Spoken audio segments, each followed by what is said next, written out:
दोगी? हाँ सर, मैं आ रही हूँ, परसों आ रही हूँ। परसों समय दोगी फिर? हाँ सर, आ रही हूँ मैं परसों, बिल्कुल।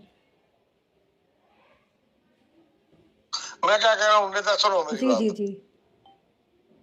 इससे बड़ी बात नहीं है, मोबाइल से बात कर रहा हूँ आपसे। जी सर, बिल्कुल। इससे बड़ी बात तो नहीं है कोई? नहीं सर, बिल्कुल नहीं है। क्या मेरा ख्याल नहीं रखोगी? जब मैं तुम्हारे साथ हूँ मेरा ख्याल नहीं रखोगी तुम? बिल्कुल सर, बिल्कुल। है? बिल्कुल बिल्कुल सर, क्यों नहीं। लेकिन माँ बरेली चित्तर राजपूत से बात मत करना कोई हमारे बारे में, आप अपने हमारे बारे में। अच्छा ठीक है सर, मैं उनको बोल दूंगी, सर को बोल दूंगी। क्योंकि मैं देखो ईमानदार से बता दूं, मैं ईमानदार से बता रहा हूँ। जी सर। मैं बहुत मैं बिगड़ जाऊंगा 100%। मैं बात ना मानता फिर किसी की भी। ठीक है सर, मैं उनको ऐसे पत्रकार जितने कितने आए और कितने गए। जी सर, जी जी। अफसर हूँ मैं अफसर हूँ। जी सर, जी। गलत तो नहीं कह रहा? बिल्कुल सर, बिल्कुल सही बात है। अब मैं गलत काम कोई करता नहीं तो क्यों दबाऊंगा किसी से यार? हाँ, सही बात है। है? बिल्कुल सर, क्यों और क्यों जो दबना। तेरी जो रसूख है, तेरा जो रसूख है तेरे काम करा दिया, ठीक है, विवेचना हम कर रहे हैं। सही बात बाकी है। अगर हमें दबाव में ले तो हमें नहीं ले पाएगा। हाँ सर, चौथी दबाव में बार तो भी कोई तुझे किसी को जहाँ से नहीं ले बात करनी पाता, है वो सही कर दे। बात है। भाई मुझे बुरा लगा है भाई, देना ईमानदारी से मैं अपने दिल पर ले गया वो चीज को। उसके बाद वो मुझे वहाँ मसूरी लेकर गए।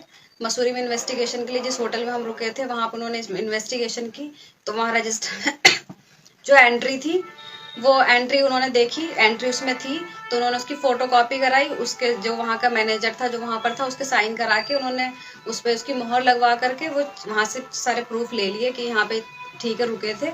उसके बाद वो वहाँ पर मुझे बोलते हैं कि तुम अपनी फ्रेंड से पूछ लो ये रात में यहाँ रुक जाएगी क्या। मैंने उनसे पूछा सर क्यों रुकना है, कि कल दिल्ली भी चलना है थोड़ा पिकनिक भी हो जाएगा तो यहीं रुक जाते हैं, तुम मेरे साथ रूम में रुक जाना और तुम्हारी फ्रेंड जो दूसरा कांस्टेबल है उसके साथ रुक जाएगी।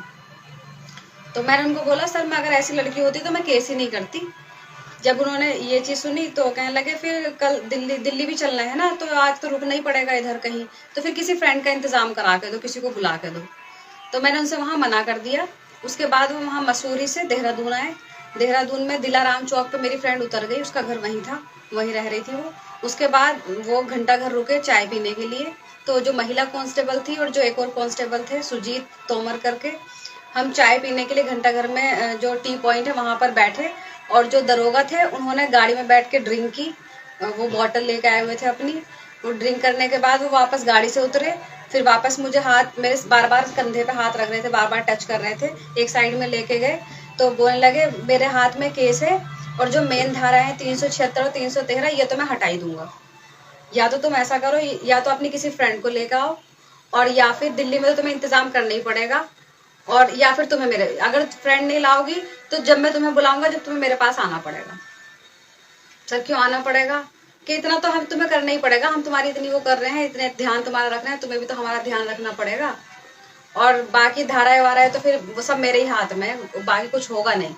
उसके बाद मैंने उनसे ये कह के मना कर दिया कि मैं मेरी तबीयत ठीक नहीं है, तो मैं उनके साथ वापस यहाँ नहीं आई। यहाँ लाने के लिए साथ में बोल रहे थे कि साथ ही चलो घर पे, क्योंकि कल फिर दिल्ली जाना है। तो मैंने उनसे ये बोला कि मेरी तबीयत ठीक नहीं हो रही, मैं अपने चाचा के घर रुकूंगी, तो मैं कल आऊंगी, कल या परसों आऊंगी। उनको ये बोला, मैं अपने चाचा के घर गई। जैसे ही चाचा के घर गई उनकी व्हाट्सएप पे कॉल आई मेरे पास कि तुम पहुंच गई और तुम्हारे पास में कौन कौन है। तो मैंने बोला मेरी चाचा की बेटी है और मेरी चाची खाना बना रही है। अच्छा रिकॉर्डिंग तो नहीं कर रही हो? मैंने बोला सर इस पे व्हाट्सएप पे रिकॉर्डिंग कैसे होगी, मेरे चाचा पास में थे। तो मैंने अपने चाचा को बोला चाचा इस पे रिकॉर्ड कर लो ये कॉल अपने फोन से। तो उन्होंने वीडियो बनाई है, उस कॉल पे रिकॉर्ड की है। तो उसमें भी वो वही चीज बोल रहे हैं कि झालू में अपनी कोई फ्रेंड लेके आओ अपने साथ। तो मैंने उनको बोला सर मेरी झालू में कोई फ्रेंड नहीं है, मेरी सारी फ्रेंड्स की शादी हो गई है और सब अपनी अपनी ससुराल में है। तो सब ससुराल में, तुम कहाँ हो? मैंने बोला मैं अपने घर हूँ। तो फिर वो तो फिर तुम्हें आना पड़ेगा, अगर फ्रेंड नहीं आएगी तो तुम्हें आना पड़ेगा मेरे पास जब भी मैं बुलाऊंगा। तो झालू में आके टाइम दो मुझे। 12 सितंबर 2023 को एक महिला ने हल्द्वार थाने पर अपने ससुरालजनों के विरुद्ध दुष्कर्म, दहेज उत्पीड़न आदि धाराओं के अंतर्गत एफआईआर दर्ज कराई थी। इसकी विवेचना उप निरीक्षक धर्मेंद्र गौतम द्वारा की जा रही थी। कल इस महिला ने जनसुनवाई के दौरान मेरे सामने उपस्थित होकर एक प्रार्थना पत्र दिया था, जिसमें उन्होंने अपने निरीक्षक धर्मेंद्र गौतम के विरुद्ध आरोप लगाए थे तथा एक ऑडियो रिकॉर्डिंग उपलब्ध कराई थी। ऑडियो रिकॉर्डिंग की जांच कल मेरे द्वारा एक महिला उप निरीक्षक से कराई गई। ऑडियो रिकॉर्डिंग में उप निरीक्षक धर्मेंद्र गौतम द्वारा अमर्यादित बातें कही गई हैं। इन बातों का तत्काल संज्ञान लेते हुए उप निरीक्षक धर्मेंद्र गौतम को मेरे द्वारा निलंबित किया गया है तथा इनके विरुद्ध आंतरिक सब प्रेक्षक प्रकोष्ठ को जांच सौंपी गई है। जांच उपरांत इनके विरुद्ध नियमानुसार वैधानिक कार्रवाई की जाएगी।